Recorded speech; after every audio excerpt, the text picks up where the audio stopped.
اچھا ڈاکٹر صاحب، ویڈیو کے اس حصے میں بس دو آخری چھوٹے چھوٹے سوال ہیں، ان کا جواب دیجیے گا۔ اگر میں آپ سے یہ پوچھوں کہ اگلے جو 6 مہینے ہیں اس میں خاص ذائچہ کیا ہے؟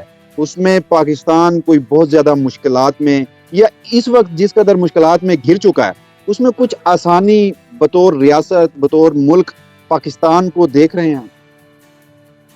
دیکھیے، میں یہ سمجھتا ہوں کہ کچھ تو بہتری آئی بھی ہے۔ ڈالر نیچے آیا ہے، پیٹرول بھی تھوڑا سا نیچے آیا ہے، باقی چیزیں بھی نیچے آئیں گی، لیکن میں نے عرض کیا نا کہ ہم ابھی 2026 تک، ایک تو یہ ہے کہ ہمارا ایک کیلکولیشن ہے کہ 2026 کے بعد ہم پازیٹیو وے میں ٹریول کریں گے زندگی میں، ایک بات۔ دوسری بات یہ ہے کہ کرنٹلی بھی صورتحال آہستہ آہستہ تھوڑی بہت بہتری کی سمت میں جائے گی، اور جب 1 جنوری 2024 کا سورج شروع ہوگا تو مریخ اپنے مشکلات والے خانے سے نکل کے طاقتور خانے میں آ جائے گا۔ تو میں سمجھتا ہوں کہ جو آنے والا سال ہے 2024 وہ انشاءاللہ بہتر آئے گا اس کو ان کو۔ اچھا ڈاکٹر صاحب، مختلف اسٹرالوجرز ہیں وہ اس وقت بڑی پیشن گوئیاں کر رہے ہیں ایک خصوصی قدرتی عمل کو دیکھ کر، اور وہ ہے سورج گرہن۔ ناظرین بھی اس حوالے سے ذرا سوالات کر رہے تھے، میں نے سوچا آپ سے رہنمائی لے لی جائے۔ کہا جا رہا ہے کہ اس وقت کوئی سورج گرہن ہونے جا رہا ہے، اور اس سورج گرہن کا جو اثرات ہیں وہ پاکستانی سیاست پر، پاکستان کے جو سیاستدان ہیں ان کے اوپر، اوورآل ملک کے ہر شخص کے اوپر اس کے اثرات پڑتے ہیں۔ سب سے پہلے تو یہ سمجھائیے گا ذرا ناظرین کو کہ سورج گرہن ذائچے میں کیا اس کی کوئی حیثیت ہے، پھر ذرا اس کے اثرات کیا ہو سکتے ہیں اگر ہیں تو۔ اب میں سمجھانے کی انشاءاللہ کوشش کروں گا میتھمیٹیکلی۔ ایک بات یاد رکھیے کہ یہ سورج گرہن سال میں 2 دفعہ تقریباً ہونے کی باتیں رہتی ہیں۔ اچھا، ہمارے ذائچے میں 2 نقاط گرہن ہیں، ایک زمین کا سایہ ہے جسے زم بولتے ہیں، اور ایک چاند کا سایہ جسے راس کہتے ہیں۔ راس مانے سر کے ہیں۔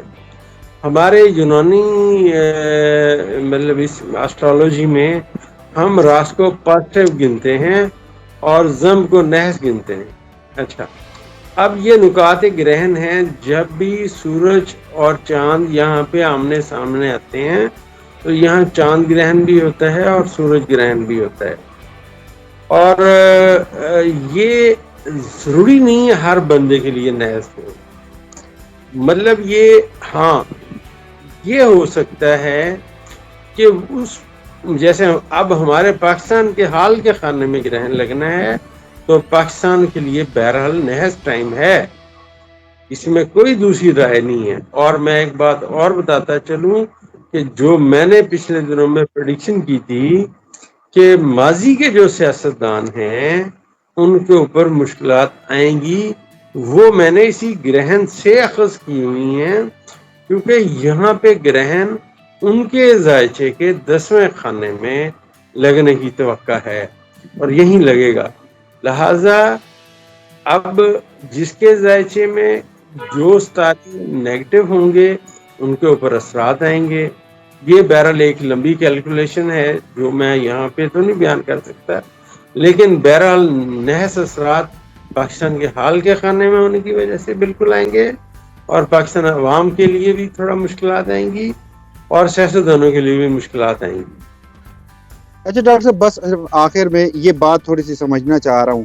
ایک تو آپ نے کہا کہ جو نحس اثرات آئیں گے وہ نحس اثرات کس قسم کے ہو سکتے ہیں، اور دوسرا ان کا کوئی اسپیسیفک ٹائم پیریڈ بھی ہوتا ہے کہ وہ نحس اثرات جو ہیں وہ چاند گرہن اگر اتنے عرصے کے لیے ہے، سورج گرہن اتنے عرصے کے لیے ہے، تو وہ جو نحس اثرات ہیں وہ بھی اسپیسیفک ٹائم پیریڈ کے لیے ہوں گے؟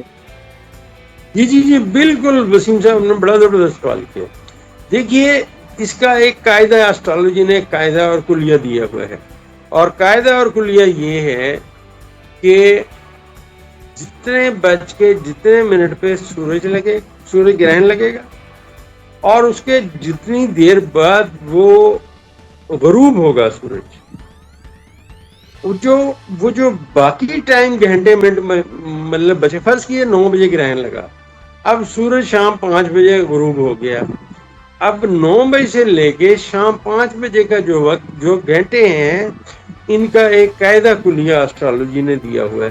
اگر وہ منقلب برج ہے تو وہ اس کا وقت جلدی آئے گا، اگر وہ ثابت برج ہے اس کا وقت دیر سے آئے گا، اگر زوجیزن برج ہے اس کا تقریباً ان دونوں کے درمیان میں آئے گا۔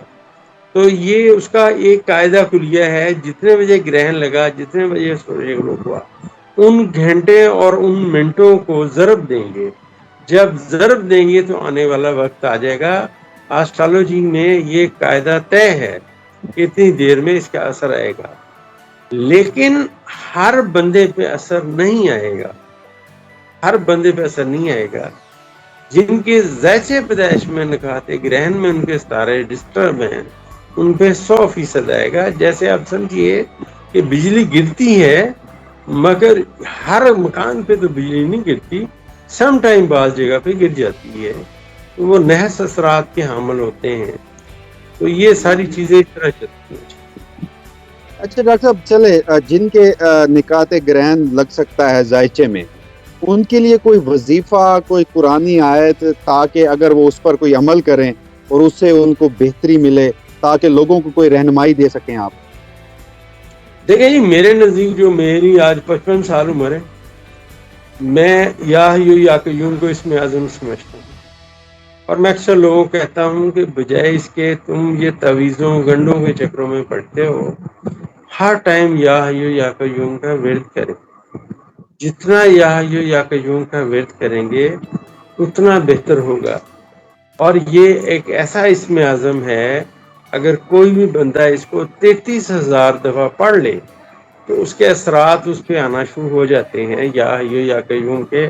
اور 33,000 کوئی بھی بندہ اس کو 2-3 دن 4 دن میں پڑھ سکتا ہے۔ تو جن لوگوں کو خوف ہو کسی شے کا تو یا حیو یا قیوم پڑھیں۔ اور اس میں جو ہے نبی کریم صلی اللہ علیہ وسلم آپ سرکار بھی اس وقت میں نوافل پڑھتے اور دعا مانگتے، اور یہی جو دعا ہے یا حیو یا قیوم برحمتک استغیث، یہ بھی پڑھنے کی تلقین ہے۔ لیکن میرا جو ذاتی تجربہ ہے، جو میں نے آج تک سیکھا، وہ یہی ہے، اس میں اعظم یا حیو یا قیوم ہے، اور اس کا بہت اثر آتا ہے، لائف میں بہت بہتری آتی ہے۔ جی بالکل ناظرین، آپ نے سنا، اس حوالے سے آپ کے سوالات تھے سورج گرہن کے حوالے سے، ڈاکٹر صاحب سے ڈیٹیل سے ہم نے سمجھنے کی کوشش کی۔ ڈاکٹر صاحب نے بڑے آسان الفاظ میں سمجھایا، اور پھر اس سے بڑھ کر اسم اعظم یا حیو یا قیوم یہ ایک وظیفہ بتایا۔ جن لوگوں کو اس حوالے سے کوئی پریشانی ہے وہ ضرور جب یہ اسم اعظم کا ورد کریں گے 33,000 مرتبہ، یہ جتنی آپ کو توفیق ہوتی ہے اتنا کریں گے تو آپ کے لیے یہ جو پریشانیاں ہیں وہ کم بھی ہو سکتی ہیں۔ اللہ تعالیٰ کے بابرکت نام ہیں اور ان میں بڑی برکت ہے، اور ڈاکٹر صاحب نے بھی آپ کو بتایا۔ ڈاکٹر صاحب، ہمیشہ ہم سیاست پہ بات کرتے ہیں، آج ذرا عوامی موضوع پہ بات کی جس پر عوام سننا چاہتی ہے۔ اگر کوئی پریشان ہے تو اس پہ اس کو تسلی ہو تو یہ اجر عظیم ہے۔ ہمیشہ کی طرح آج بھی آپ کا بے حد شکریہ۔ انشاءاللہ ناظرین، پھر جب کسی دن کوئی بڑی ڈیولپمنٹ ہوگی، آپ کے کوئی سوالات ہوں گے، تو ڈاکٹر عمر فاروق کو ایک بار پھر ہم زحمت دیں گے۔ اب تک کے لیے اتنا ہی، اللہ حافظ۔